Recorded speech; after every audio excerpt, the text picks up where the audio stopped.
Welcome back to another episode. Ryan here with Chaos MMA, and today we have on Chris Beast Boy Barnett, who fights at April 16th at UFC Fight Night. Chris, man, how are you doing? Man, I'm here. I'm here. Can't complain, sir. Thank you for having me. Yeah, thanks for taking the time to come on. And before we get into everything else, I got to ask you, since you had an insane knockout back in November, did you see the insane knockout last weekend with Molly McCann? And which knockout's better, yours or Molly McCann's?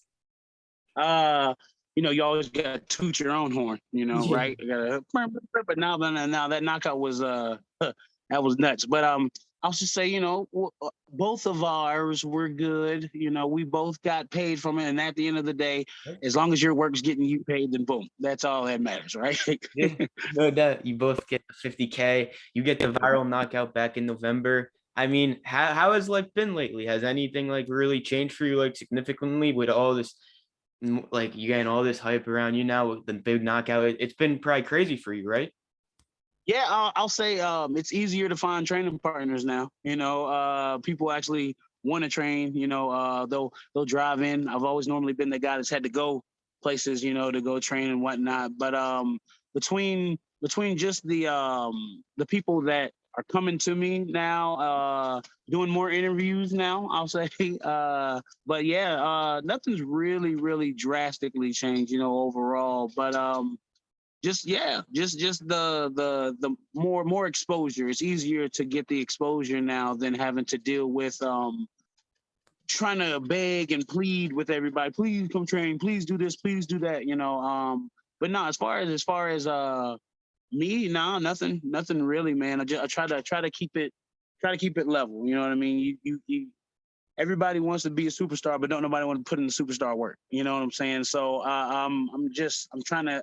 The more I keep myself humble, I know I'll always have to keep that grind and keep that work going to be where I'm at. Yeah, I feel like if like you always put in the hard work at the end of the day, it will always benefit you in some way. Some way. And it might take time, but Yeah. it's worth it. You know what I mean? You don't make a diamond by pressing lightly. It takes time. You got to keep pressing and keep pressing, and then boom, you're gonna be out there shining. What we're gonna say? Shine bright like a diamond. But yeah, man. Like sometimes the work seems like it's it's just go this, it doesn't seem like you're doing anything, you kind of stay stagnant, but just know all that pressure that you're building up, literally all that work that you're doing, all that pressure, as soon as it pops, it's going to be one of the best things ever. Yeah, I couldn't agree more. You just said it's so true. And, speaking up to your last fight leading up, we've seen in your previous fights, you do a lot of kicks, and I love it. I really do love it. But now, was the wheel kick something you were training in training camp because you saw, oh, I think I'm going to have the opportunity to land this on him? Is that something you were training in training camp? It's weird. It's a move I've been doing since like 8 years old. Like that, it's that was beyond muscle memory. Like normally I throw it just to create space, to be honest with you, like, because you see the motion, you see the movement, you always can create good 2 feet, almost just between distance wise, because no one knows what's coming. I'm spinning and it's like, is it a fist? Is it a spinning side kick? Is it a spinning hook kick? Is it a sweep? So initially it was just to create space, and I noticed how he flinched. If you notice, I throw a spinning side kick and he kind of does this shell. He shells like that instead of blocking the spinning side kick. So in my like, oh, I'm about to get another spinning side kick knockout, baby. But I noticed the second time I faked the left and he kind of did that move again. And I said, I might be able to get this hook kick off. But he started crashing too. If you listen to Dean Thomas, he goes, "Yeah, Chris is letting him in, and then he's backing out. He's not moving forward aggressively." And it's almost like I might have heard it because I took my fake step. That was my moving forward, and then boom, the hook kick was right there. I saw him as I turned. He went here, and I was like, "Oh man, I'm gonna hit his hand." But the way I chambered my leg, if you notice, it wasn't the prettiest hook kick. This one was like literally whatever, like my leg just looked like a big big piece of lamb meat just going over. But even with that kick wasn't supposed to knock him out. It was just supposed to create space so I could charge forward and go 1-2, and I was actually going to throw a low leg kick. If you notice the way I turned around after the kick actually landed, I was like, oh God, let me my friend, I told him add the little Scooby-Doo sound effect because the way I ran over, I was like, whoop, whoop, whoop, whoop, to to put on top of them or whatever. But yeah, no, like that. Taekwondo wise, it's tough to be able to train my kicks all the time because, again, me being the size that I am, even if that kick doesn't land with the heel, like even if my calf hits you, it's not going to be as effective, but you're going to feel that pressure. You're going to feel that force, coming. So it's beautiful that I have them. Now what we've actually been working on is making them precise, which is going to be scary, like that Stephen Thompson Wonder Boy type stuff. You know what I mean? That Pettis type stuff. So that's excuse me, the Izzy style bender type stuff, because I don't know if he went to Taekwondo for this last fight. But yeah, dude, it's always been in my nature to throw spinning stuff, some type of spinning kick because of the Taekwondo. Yeah, man. If you're doing the spinning kick like Wonder Boy Thomason, Israel Adesanya, like, man, it's a problem at heavyweight because these heavyweights don't really expect that coming. They really don't. So now, when like you got your, not to say the cliche heavyweight, they all have heavy hands. We all have heavy hands at heavyweight. Now, what else can you bring? Some guys are good at jiu-jitsu, this and that. I haven't seen too many spinning, flying, kicking heavyweights. What was it? Junior Dos Santos do a nice one against Mark Hunt. But that was you could tell that was out of desperation. He said, I didn't hit this man with everything. Let me just try it. You know what I mean? So, but yeah, man, like you're saying, like you don't find too many heavyweights doing what I'm doing, and that's one thing I was getting away from, actually. There's a good stand where, like, I wasn't even throwing kicks, man. One, my knee was really messed up, I'll say about 5 years ago, but I got away from it. I got away from it big time, and I don't know why. Like, it's such a huge weapon, just to, even if it's like a playing possum type weapon, the tools you learn from it, the movement, the in and out, is a reason why I am a different heavyweight, is because of that Taekwondo. Yeah, no doubt. I mean, it seems like it's going well in camp and everything. And speaking of this training camp for your upcoming fight in April, you said it's easier to get people to train with you. I'm sure that's helping you a lot in training camp. I mean, are we expecting like the best possible Chris for this next fight? Like training camp, would you say this is one of the best ones ever? That's what's scary. Like, not to put it in cliche, but some people have the notion of being afraid of success, right? Not just because it's the mystery of what if. Like, what if I do all this work and it doesn't work out, and it doesn't happen. I'm so used to now having 2 weeks, a week and a half, 8 days, to have a fight.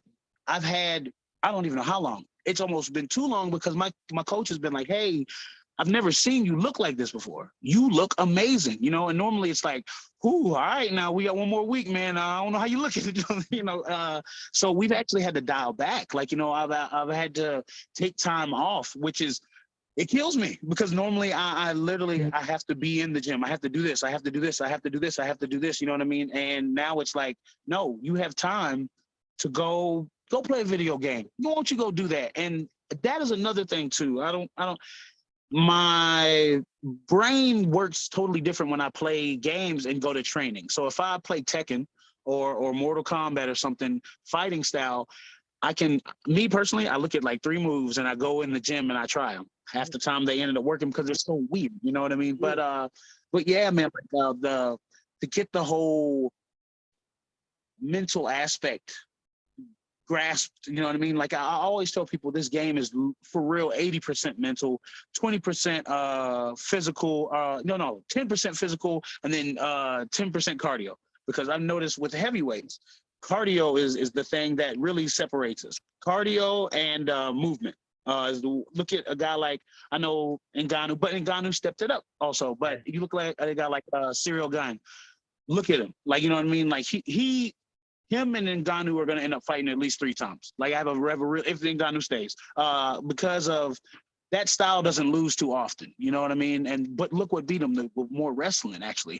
Who expected Ngannou to wrestle? You know what I'm saying? But yeah, like, it's the mental aspect of this game is sometimes it's tough to get a hold of. You'll see fighters literally look fantastic a fight, then go out there and be like, what in the world happened? And you never know what happens during camps and stuff like that. But I've also never had a full camp to where I've actually been able to, if I do feel down during the week, I have enough time to be like, no, hey, we need to figure this out. We need to go, grind and do everything like that. But yeah, man, like the mentality I have going into this fight is completely different. Completely different. So yeah, the best version of me, definitely. Yeah, it seems like the mental part is like a big part because I've seen what many fighters I spoke to, and online you see like they're thinking like they have a bad day at training. They're like, why am I doing this, man? Why am I doing this? Before the walkout, they're so nervous. They're like, man, why am I doing this? I don't know. Am I about to get knocked down and everything? So it's like you're saying, it seems like the mental game is so important to stay positive and everything else. But yeah, speaking of the fight, April 16th, fill in the blank. Chris Barnett will beat Martin by. Ooh, however he wants. Now, we'll say me, if I have control of the universe that day, it will be a spectacular knockout. It will be some form of a spectacular knockout. I don't want to say exactly which one because he might be out there in these streets listening, man. No, but yeah, no, yeah. Chris Barnett wins by a spectacular knockout. I want what let's say I need to give the fans another one. There's no, I need to, and I will give the fans another one. Oh man, I cannot wait, and I cannot wait. And speaking of giving like another thing, will we get another celebration like that flip? Do you have something, even a new thing in store for us? Is there something else in store? What can you say anything about that, man? There is something else. I'll just say, part of my camp, we've been doing gymnastics and cheerleading. I'll throw that out there. I will throw that out there. Look how successful GSP was doing all that stuff. So, and with that comes new moves that I'm learning for after the fight. That's all I'll say. I just put that out there. Breaking news. Chris been doing gymnastics. Oh no, you're breaking news on this. I love it. I love it. I can't wait for a couple weeks away. It's gonna be great, man. And last few things here. You were saying, trying out all these new kicks and everything else. Like, you think you're going to attempt this a lot in the fight to try to land, because you've been training it. So now time to go put it in the fight, time to go try it out in the octagon, see how it lands in there. Yeah. Okay. So if you've ever watched like I'll say the older Taekwondo Olympics, like how, like literally for 3 minutes straight, 2 minutes straight, these guys are just bum, bum, bum, bum, spinning this, bum, bum, bum, bum, bum, bum, bum. We've got my cardio to Taekwondo savvy. You know what I mean? So of course, I'm not gonna go out there and just throw kicks the whole time. This is bananas, you know what I mean? But the fact that I can is what has put me mentally on a different level, because I don't know why I ever got away from it. The aspect of Taekwondo, being able to create distances and stuff like that, and then my body type, it's almost like a cheat code. You know what I mean? Like, I'm not supposed to be doing this stuff, but the fact that I am, who put the mod in? Who put the mod in? You know what I mean? So, yeah, man, like I feel super excited to know that my cardio alone with the kicks and stuff, throwing those crazy kicks are going to be a lot. It's going to be, you'll see the confidence when I throw these kicks now, because the landing is, man, it is windy. Can you hear that wind? The landing will be different. Maybe, is that a sign? That's the wind telling me that's how high I'm gonna be out there throwing these kicks. Look at that. Look at that. That's so crazy. That's so crazy. And speaking of, you staying active, and yeah, speaking of, they put the cheat code in to give you those kicks. It's a cheat code. No heavyweights are doing it. It's really getting crazy. And you say, like staying in the gym, being active. You go out there, you win this fight. What do you think about potentially fighting on a card in the summer, headlined by, maybe like a Conor McGregor? All the eyes are tuned in, biggest card ever. What do you think about potentially fighting on a card like that? Thinking, because July is the the MMA international fight week, whatever. Yeah. Okay. And then me, I was born in Spain. Why not have a guy on there from Spain? Hello.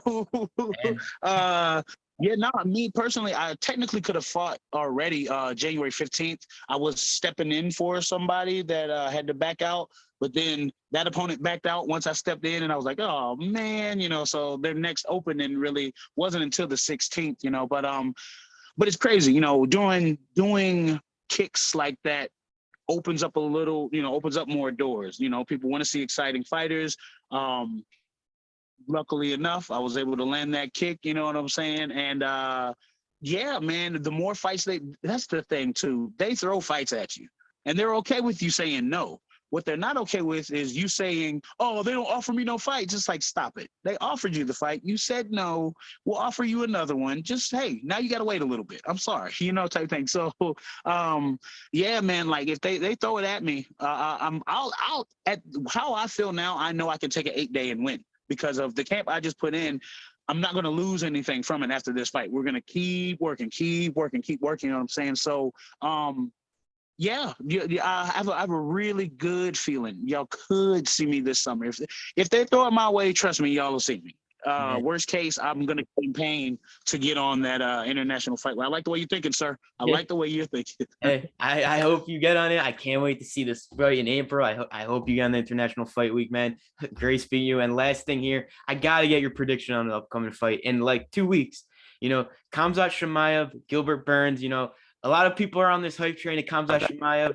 How do you see this one playing out, man? Let's see. He's working with Till, right? Yes. I don't. It's so weird. I've never seen him get hit. You know what I mean? Like I've never it's like I don't know, man.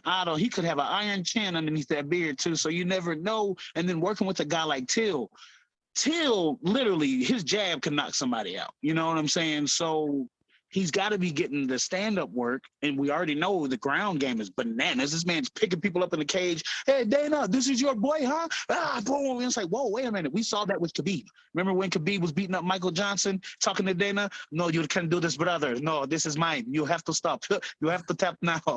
So it's creepy, but then you got Burns. You can't take anything away from Burns. You know what I mean? This dude was title contention for a reason. To me, I have a feeling it's gonna end somewhere on the ground. I have a huge prediction of that aspect, but even stand-up wise, man, like these guys can bang, so it to me has the potential to be fight of the year because Gilbert ain't giving up. Gilbert ain't no pushover. And then I always say his name wrong, but I'm thinking they say he hasn't been tested type yet, but it's tough when you're throwing the test at him and he's just acing. You know what I mean? It's not his fault he's doing it. You know what I'm saying? So this is his, I guess, we'll call it his SAT. He's about to say, this weekend, and then Gilbert Burns gets another chance to go back in there and get a better score in his SAT this weekend.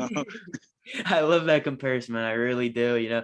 Thanks again for coming on. Tune in April 16th for this fight. It's gonna be a good one. I can tell. I can feel it with what you're telling me. And if you want to thank any sponsors, shout out any social media. The floor is yours, man. Yeah. Shoot. I think all social media. Where is that? Is it on here? There it is. Beast Boy on all social media. Plug-in, same as plug. There it is. Beast Nutrition. I don't know. There it is. Y'all go in there. Actually, I need to post. I have a code now for Beast Nutrition. I think they're about to do my shirts, hoodies, supplement. They already got supplements and stuff and whatnot, but they're doing it like under my little code. You know what I mean? So y'all do the code thing. Like the first 10, I'm end up. I don't know. We're doing crazy stuff now. We're getting crazy. I'm trying to show the fans appreciation and whatnot too. So y'all please go there, check out some of their stuff. Pick Boy, they've always helped me down. Front round management, shout out to Malky and all them dudes down there, Dean, Ian, Abram, shoot. Man, that's it. Just hit me up social media wise. Again, guys, on Instagram. I apologize. I thought at some point this stuff was gonna die down, but I changed my heading to where if you want to get in contact with me, send it to the email, and I promise you, it might take 3 times, it might take 8 times, but I refuse to not have somebody that emailed me at least get something back. Like, you know what I mean? Like, I gotta give you something. So hit me up. I promise you, it might not be today, it might not be in a week. Guys, I'm getting ready for a fight, so come on. But yeah, I appreciate the love, man. And again, sir, Mr. Ryan, with thank you, sir, thank you, sir, with chaos. Man, I see your Kobe back there on that wall. Oh yeah, I see the him. posters. Yeah. I'm just trying to get a nice background in and everything else. Word. That's Yeah. crazy. You got them two up. And what just happened with Masvidal? I was like, come on, man. Oh my, We got we got to do more better. I know that was crazy. It was a crazy scene of events, but yeah, man, nice meeting you. It was really great speaking with you, and yeah, good luck for that fight. I cannot wait. I really can't. Pleasure, sir. Hey, are you a fan of Kobe?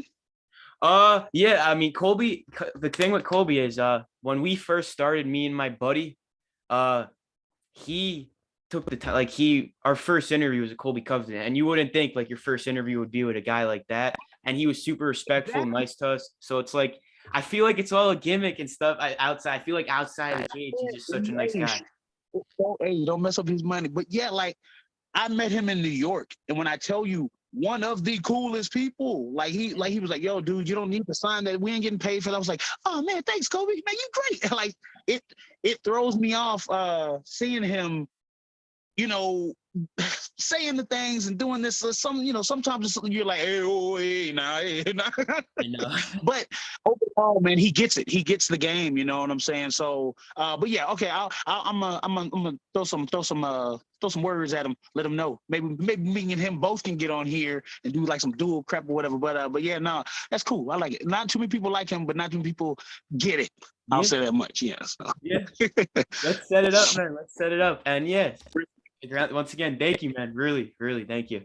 No problem, dude. No problem. Again, thank you, sir, for having me. Have a good one, man. Can't wait. Good luck. You too. Thanks.